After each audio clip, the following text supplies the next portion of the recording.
सर्वप्रथम कुंडू सार क्लास को स्वागत करी आज कार्यक्रम को आरंभ करुछु।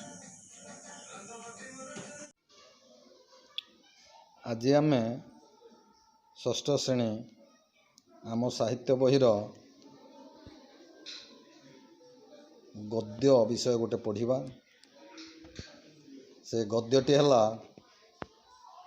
बनबाणी।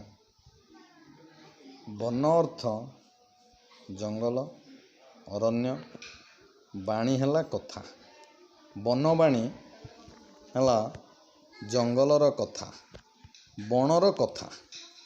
लिखिचंती गोपबंधु दास। गोपबंधु दास आस बनबाणीर लेखक उत्कलमणि गोपबंधु दास। तुम समस्ते जानिच तांकर जन्म 1877 मसीह और मृत्यु 1928 मसीह। उत्कलमणि गोपबंधु दास पुरी जिलार साक्षीगोपाल निकटवर्ती सुआंड ग्राम जन्मग्रहण करथिले। से सत्यवादी वन विद्यालय, सत्यवादी पत्रिका एवं दैनिक संवादपत्र समाजर प्रतिष्ठाता मध्य। तांको रचनागुड़िक मध्य बंदीर आत्मकथा, काराकविता, धर्मपद, गो महात्म आदि प्रधान। मु वर्तमान तुमको बनबाणीर संक्षिप्त सार कथाटी कहीदे। बनबाणी प्रबंधर मूल स्वर हेउछि अरण्यर बाणी बा अरण्यर वार्ता। प्राचीन कालरू मुनि जोगी ऋषि माने वन प्रदेश को अति गुरुत्वपूर्ण स्थान देइचंती। विशेषकर आम भारत रे भारतीय महापुरुष माने एई महान विचार और तत्व द्वारा समग्र पृथ्वी को आलोक देइथिले। से सबुर आविर्भाव अरण्य रे ही होइथिला। जो महान जोगी ऋषि माने आमको गर्वित करती से माने समस्ते अरण्य रे ही साधना और सिद्धि लाभ करिसंती। शिष्य माने आर्य ऋषि मानकर पाद तले बसी अरण्य रे गुरुकुल रे ही शिक्षा लाभ करुथिले। राजा महाराजा माने मध्य वृद्ध अवस्था राज्य शासन मुक्त होई अरण्य रे शांतिमय वातावरण रे अंतिम समय पर्यंत जीवन अतिबाहित करुथिले। भारतीय समस्त प्राचीन काव्य नाटक आदि रे अरण्य को एक महान स्थान दिया जाइछि।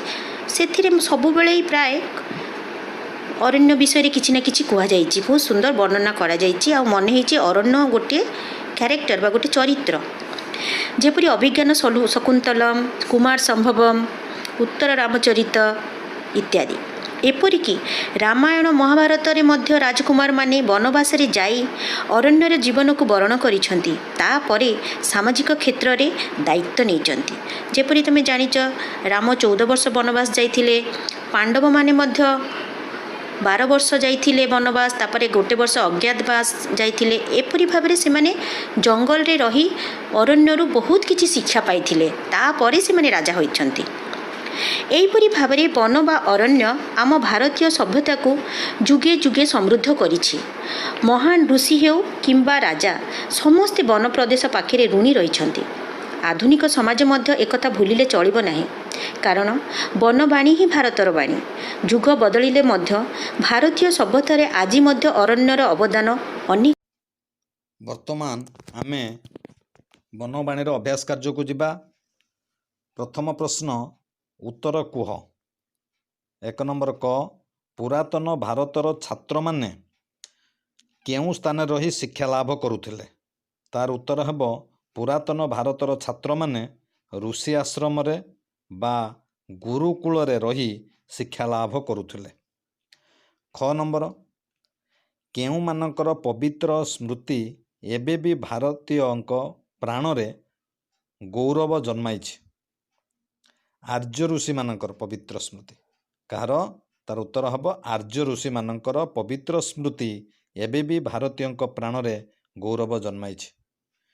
ग नंबर राजा महाराजा माने जीवन रे काहार आश्रय नहीं निजको कृतार्थ मनुथिले। तार हम ऋषि आश्रम रे भगवान को ध्यान करी। राजा महाराजा माने जीवन रे ऋषि आश्रम रे एवं भगवान को ध्यान करी निजर कृतार्थ मनुथिले। घ नंबर भारतर केउ प्राचीन काव्य नाटक आदि रे अरण्यर कथा कहा जाइछि। उत्तर हम भारतर शकुंतला, कुमार संभव, ରାମଚରିତମାନସ, ରାମାୟଣ, ମହାଭାରତ ଇତ୍ୟାଦି ପ୍ରାଚୀନ କାବ୍ୟ ନାଟକ ଆଦିରେ ଅରଣ୍ୟର କଥା କୁହାଯାଇଛି। 2 ନମ୍ବର ପ୍ରଶ୍ନ ତୁମେ ନିଜେ କରିବ। 3 ନମ୍ବର ସରଳ ଭାଷାରେ ବୁଝାଇ ଲେଖ, ତାକୁ ମଧ୍ୟ ତୁମେ କରିବ। 4 ନମ୍ବର ପ୍ରତ୍ୟେକ ଧାଡ଼ିରେ 3ଟି ଏକ ଜାତୀୟ ଶବ୍ଦ ସହିତ ଗୋଟିଏ ଭିନ୍ନ ଜାତୀୟ ଶବ୍ଦ ମିଶିକି ରହିଛି। ଭିନ୍ନ ଜାତୀୟ ଶବ୍ଦଟିକୁ ଚିହ୍ନଟ କରି ଲେଖିବ। କ ଯୋଗୀ, ମୁନି, ଋଷି, ରୋଗୀ। ଏଇଟାରେ ହେଉଛି ରୋଗୀ ହେଉଛି ଭିନ୍ନ ଜାତୀୟ, ରୋଗୀକୁ ଆମେ ବାଦ କରିବା। ଖ ହେଲା ଖ ନମ୍ବର ପ୍ରୌଢ଼, ନାଗରିକ, ବାଳକ, ଯୁବକ। ଇଏ ହେଉଛି ନାଗରିକକୁ ବାହାର କରିବା, କାହିଁକିନା ପ୍ରୌଢ଼, ବାଳକ, ଯୁବକ ଇଏ ହେଉଛି ଅବସ୍ଥା। ଗ ନମ୍ବର ବନ, ଉପବନ, ଅରଣ୍ୟ, ପର୍ବତ। ଏଠି ପର୍ବତକୁ ବାହାର କରିବା, କାହିଁକିନା ବନର ପ୍ରତିଶବ୍ଦ ସବୁ ବନ, ଉପବନ, ଅରଣ୍ୟ ଏକ ଜାତୀୟ, ଭିନ୍ନ ଜାତୀୟ ହେଉଛି ପର୍ବତ। ଘ ନମ୍ବର କାବ୍ୟ, କିମ୍ବଦନ୍ତୀ, ନାଟକ, ପୁରାଣ। ତାହେଲେ ଏଠି କିମ୍ବଦନ୍ତୀକି ବାହାର କରିବା, କାହିଁକିନା କିମ୍ବଦନ୍ତୀର ଲେଖା ନଥାଏ, ନାଟକ, ପୁରାଣ ଏସବୁରେ ଲେଖା ଥାଏ। ତରୁ, ବିହଙ୍ଗ, ଦ୍ରୁମ, ମହାଦ୍ରୁମ। ତାହେଲେ ଏଠି ବିହଙ୍ଗ ବାହାର କରିବା, ତରୁ, ଦ୍ରୁମ, ମହାଦ୍ରୁମ ଏସବୁ ଏକ ଜାତୀୟ, ଏ ହେଉଛି ବିହଙ୍ଗ। 5 ନମ୍ବର ପ୍ରଶ୍ନ ହେଉଛି ତଳେ କ ଓ ଖ ସ୍ତମ୍ଭରେ କିଛି ଶବ୍ଦ ଦିଆଯାଇଛି, ସେମାନଙ୍କ ମଧ୍ୟରୁ ପରସ୍ପର ସମ୍ପର୍କ ଥିବା ଶବ୍ଦକୁ ଯୋଡ଼ି ବାକ୍ୟ କର। କ ସ୍ତମ୍ଭ, ଖ ସ୍ତମ୍ଭ। କ ସ୍ତମ୍ଭରେ ଅଛି ଅରଣ୍ୟ, ତରୁ, ଚିନ୍ତା, କାର୍ଯ୍ୟ, ସାଧନା। ତାପରେ ଖ ସ୍ତମ୍ଭରେ ଅଛି କ୍ଷେତ୍ର, ସ୍ରୋତ, ପାଠ, ପୀଠ, ପ୍ରଦେଶ, ଛାୟା। ତାହେଲେ ଅରଣ୍ୟ, ପ୍ରଦେଶ, ତରୁ, ଛାୟା, ଚିନ୍ତା, ସ୍ରୋତ, କାର୍ଯ୍ୟ, କ୍ଷେତ୍ର, ସାଧନା, ପୀଠ। ତାହେଲେ ୟାକୁ ସବୁ ବାକ୍ୟ ଗଠନ କରିବ। ଆଉ 6 ନମ୍ବର ବନ୍ଦନୀରୁ ଶବ୍ଦ ବାଛି ଶୂନ୍ୟ ସ୍ଥାନ ପୂରଣ କରି ପାଠଟାକୁ ପୂର୍ଣ୍ଣ ଭାବରେ ଲେଖ। ମହାଭାରତରେ ବ୍ରାକେଟରେ କ'ଣ ଦେଇଛି? ଅଜ୍ଞାତ, ନୀରବ, ଭାବୁକ, ସାଧନା।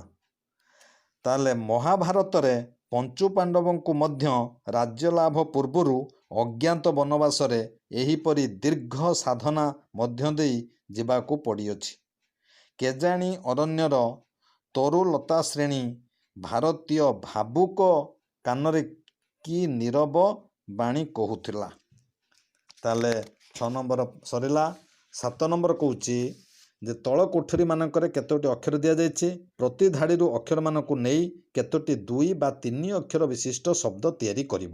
ଇଏ ବହୁତ ହବ, ତେଣୁ ଯେମିତିକି ନର, ଧନ, ସ୍ୱର, ବନ, ସାଧବ, ନରମ ଇତ୍ୟାଦି ଇତ୍ୟାଦି ଏମିତି ବହୁତ ହବ। ତୁମେ ନିଜେ ତାକୁ ପୁଣି ଅଧିକ ଶବ୍ଦ ଗଢ଼ିବ। 8 ନମ୍ବର କହୁଛି ପ୍ରତି ବାକ୍ୟରେ କିଛି ଅଂଶ କ ସ୍ତମ୍ଭରେ, କିଛି ଅଂଶ ଖ ସ୍ତମ୍ଭରେ ଦିଆଯାଇଛି। 2 ସ୍ତମ୍ଭର ପରସ୍ପର ସମ୍ପର୍କ ଥିବା ବାକ୍ୟାଂଶକୁ ଏକାଠି ମିଳାଇ ଲେଖ। ପ୍ରକୃତି ସେମାନଙ୍କ ନିକଟରେ, କ ସ୍ତମ୍ଭରେ ଦେଇଛି। ବନବାଣୀ ହିଁ କ ସ୍ତମ୍ଭରେ। କ ସ୍ତମ୍ଭରେ ଆଉ କ'ଣ? ଶତ ଶତ ଶିଷ୍ୟଙ୍କ ବେଦଧ୍ୱନିରେ। ବନସ୍ମୃତିର ମାହାତ୍ମ୍ୟ, ଅରଣ୍ୟ ହିଁ ସେମାନଙ୍କର। ଖ ସ୍ତମ୍ଭରେ କ'ଣ ଦେଲା ନା ଭାରତର ବାଣୀ। ବନ ପ୍ରଦେଶ ମୁଖରିତ ହେଉନାହିଁ, ପ୍ରାଣରେ ଅନୁଭବ କରୁଥିଲେ, ସାଧନା ପୀଠ ଥିଲା, ନିର୍ଜୀବ ଏବଂ ଜଡ଼ ନୁହେଁ। ପ୍ରଥମ ପ୍ରକୃତି ସେମାନଙ୍କ ନିକଟରେ, ନିର୍ଜୀବ ଏବଂ ଜଡ଼ ନୁହେଁ। ବନବାଣୀ ହିଁ ଭାରତର ବାଣୀ। ଶତ ଶତ ଶିଷ୍ୟଙ୍କ ବେଦଧ୍ୱନିରେ ବନ ପ୍ରଦେଶ ମୁଖରିତ ହେଉନାହିଁ।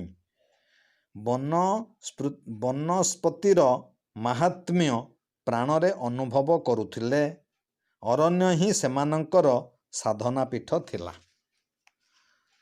ତାହେଲେ ହେଇଗଲା। 9 ନମ୍ବର ପ୍ରଶ୍ନ ତଳେ ଦିଆଯାଇ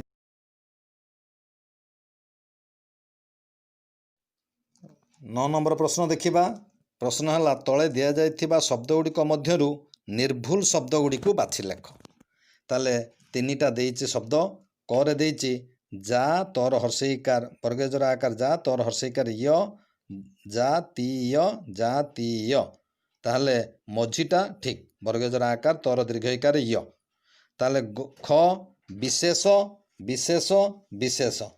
ବି ତାଲବେଶର ଏକାର ମୂର୍ଦ୍ଧନ୍ୟସଟା ଠିକ୍, ପ୍ରଥମଟା ଠିକ୍।